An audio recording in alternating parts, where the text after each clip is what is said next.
The Corpus Hermeticum is a collection of 17 texts attributed to Hermes Trismegistus, thrice greatest Hermes, likely written in Egypt between the 1st and 3rd century CE. They blend Greek philosophy, Platonism, Stoicism, with Egyptian religion and early mysticism. Here is a readable, plain English rendering of the major tractates. Tractate I, the Poimandres, the Shepherd of Men. One day, while I was deep in thought, my mind seemed to expand beyond itself. A vast being appeared to me and asked, "What do you want to understand? What do you want to hear?" I said, "Who are you?" "I am Poimandres," it said, "the mind of the Absolute. I know what you want, and I am with you everywhere." I asked it to teach me about existence, about God, about nature, about everything. It said it would, and told me to hold all of that in my mind. Then I saw a vision. Everything became light, calm, joyful, beautiful light. Then darkness appeared below it, coiling and churning like a great snake. The darkness turned into something wet and chaotic, with smoke rising from it and a kind of groaning sound. Then a holy word came down out of the light and entered the watery chaos. Pure fire leapt upward out of the wetness toward the heights. The air followed the fire upward, leaving earth and water below, tangled together. The word moved over the water. Poimandres told me, that word is the Son of God. I asked, "But what about that light?" "That light is God," it said. "The mind that was before all things. The word that came from God's mind is the Son. They are not separate, life and light together. That is what you are, too. When you understand this, you will return to life and light." Then Poimandres showed me the creation of everything. The mind, God, being male and female together, being life and light, gave birth by its own word to a second mind, a craftsman God, the God of fire and breath. This craftsman God made 7 beings to govern the world below, the planets, each one moving in a circle, each ruling over its domain. This is fate. Then God's word leapt up through the spheres and united with the craftsman God's mind. The lower, material nature was left behind. Humanity came from God's own mind, made in God's image. God loved this human reflection. The human form was beautiful. Fate and the planetary rulers fell in love with humanity and each gave it something of themselves. But humans, being partly divine and partly material, became split. They are mortal in body but immortal in spirit. They are subject to fate, but capable of rising above it. They are the only creatures on earth that have 2 natures. One connects them to the higher world, one binds them to the lower. Then Poimandres told me what happens when we die. As the soul rises through the planetary spheres on its way back to God, it sheds layers, it gives back each sphere's influence. Ambition, greed, lust, arrogance, recklessness, false desires, all stripped away one by one. Finally, naked and pure, it enters the 8th sphere, the realm of the truly real, and sings with the powers there. Then it moves further inward, into the Father, into the light, into God. This is the good news. You can know God. You can return to God. The path is this: stop loving the body. Know yourself as light and life. Stop being a stranger to yourself. I went out and began telling people this. I told them, wake up. You are drunk on ignorance. You are sleeping in a stupor. Why are you giving yourselves over to death when you could have immortality? Turn back. Stop walking in the dark. Stop sharing in death when you could share in light. Some of them mocked me and walked away. I let them go. The others, I led forward. I taught them the way of salvation. I planted in them the words of wisdom, and they were nourished by the waters of immortality. Tractate 2, General Mind. A conversation between Hermes and Asclepius. Everything that moves is moved by something. But is the thing that causes movement itself moved by something else? You could trace that chain back forever. But there must be something that is the cause of all motion and is not itself moved by anything outside it. That is God, the self-moving source of all movement. God is not in space, because God contains space. The cosmos is not God, but God fills the cosmos. You cannot see God, but you can know God not through the senses, but through the mind. Tractate 3, the Sacred Discourse. Before the world began, darkness was over the deep, and water was formless and still. Then a holy light appeared, and out of the wet chaos, the elements took form. God breathed spirit into all things. Everything came from light, and everything will return to light. God made the heavenly gods to be immortal. God made humans to be able to understand the divine, the only mortal creature capable of turning toward heaven. Tractate 4, the Mixing Bowl, the Crater.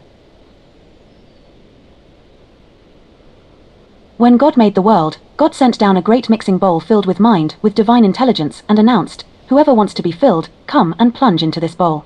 Know why you were born. Rise back toward the one who sent you." Those who heard and understood plunged in. They received mind. They became fully conscious beings, capable of knowing God. Those who didn't hear, who chose the body over the soul, those beings wander, driven only by their senses, unable to see what is real. The path upward is this: turn inward. Know yourself. Hate the body as a cage. Seek what is truly you. That is how you rise. Tractate V. God is invisible and fully visible. God is at once completely invisible and completely visible. You cannot see God with your eyes, but everything you do see is God's expression. Look at the world. Look at the order of the stars and seasons. Look at how everything tends toward life. That is God showing you God's face. God is not distant. God is closer to you than anything, closer than your own body. God is what holds you together at every moment. Why do you think God is hidden? Because God is too obvious. God is everywhere, and so we look past God the way we don't notice the air we breathe. If you want to see God, look at the sun. Look at the order of the cosmos. Then turn inward, and look at the mind within you that is capable of understanding all of this. That mind is a reflection of God's mind. Tractate 6. In God alone is good. The good does not exist in the world. Everything in the world is subject to change, to loss, to corruption. Whatever can be lost or diminished is not truly good. True good is unchanging, unbounded, and whole. God alone is truly good, because God alone has no lack, no change, no diminishment. When we speak of goods in the world, pleasure, honor, beauty, we are using the word loosely. These things are shadows of the real good. To know God is to experience the true good. To be absorbed in the things of the body is to move further from it. Tractate 7. The worst evil among men is ignorance of God. People are drunk. They are drunk on a terrible wine, ignorance. They are asleep in a stupor, snoring in the cage of their own body, dreaming that the things of the body are real. Wake up. You are staggering around looking for God in the wrong places. The thing you're looking for is inside you, and yet you go looking outside. Seek the guide who will lead you to the door of truth, where the clear light is, the light in which no one is drunk, where everyone is sober, looking with the heart at the one who wants to be known. Tractate 8. On soul and spirit. The soul is not separate from the mind, and the body is not separate from the soul. Everything is connected, but the degree of life in things varies. Stones exist. Plants exist and grow. Animals exist, grow, and feel. Humans exist, grow, feel, and know. The divine knows everything, including itself. Death is not the end of life. Death is only the dissolution of a particular arrangement of matter. The soul moves on. The elements of the body return to what they came from, and the immortal part of the human rises. Tractate 9. On thought and sensation. Sensation and thought are not the same thing. The senses give you the world as it appears. Thought, real thought, connected to the divine mind, gives you the world as it is. The wise person uses the senses but is not ruled by them. The fool thinks that what the senses show is all there is. The senses change. The truth does not. God does not think the way we think, moving from ignorance toward knowledge. God simply knows. God's thought and God's being are the same thing. Tractate X. The key. This tractate is Hermes speaking to his son Tat. It is sometimes called the key because it summarizes and unlocks the others. The mind of God is beauty and goodness. God is the father of all. The cosmos is God's child, and humanity is the cosmos's child. So humanity is the grandchild of God. The soul of the cosmos is mind. The soul of a person is also a kind of mind, but a lesser one, limited by the body. Still, it is capable of expanding back toward the divine. When a person's mind is fully illuminated, when it has fully turned toward God, it becomes something almost divine itself. It can know past and future. It understands nature. It loves. It rises above fate. The soul that rises passes through the layers of the cosmos, shedding the influences of the planets as described before, until it rests in God. The soul that does not rise, the soul that remains attached to the body, to desire, to material things, is dragged back into another body, and another, endlessly, until it learns. Tractate 11. The mind to Hermes. Expand your mind. Make it as big as all the world. Rise above time. Stand outside yourself and imagine you contain everything, all times and places. Then you will have some sense of what God is. God is not in a place, because God contains all places. God is not in time, because God contains all time. God is life itself. God is the cause of living in all things. Nothing lives except through God's presence. You cannot understand this with the small, contracted mind that worries about daily things. You have to let the mind expand. Stop thinking about your body. Stop thinking about what you want or fear. Let the mind be still and huge, and in that stillness, you will begin to understand. Tractate 12 on the Common Mind. Mind comes from God and fills all things, though in different amounts and kinds. In rational beings, humans, mind takes on the capacity for judgment, for rising toward the good or falling toward evil. Evil is not a thing that exists on its own. Evil is only the absence of good, the way darkness is only the absence of light. In the lower world, what we call evil is often just the turbulence of matter, desire, passion, ignorance. These are not evil in themselves, they become evil when the mind is captured by them.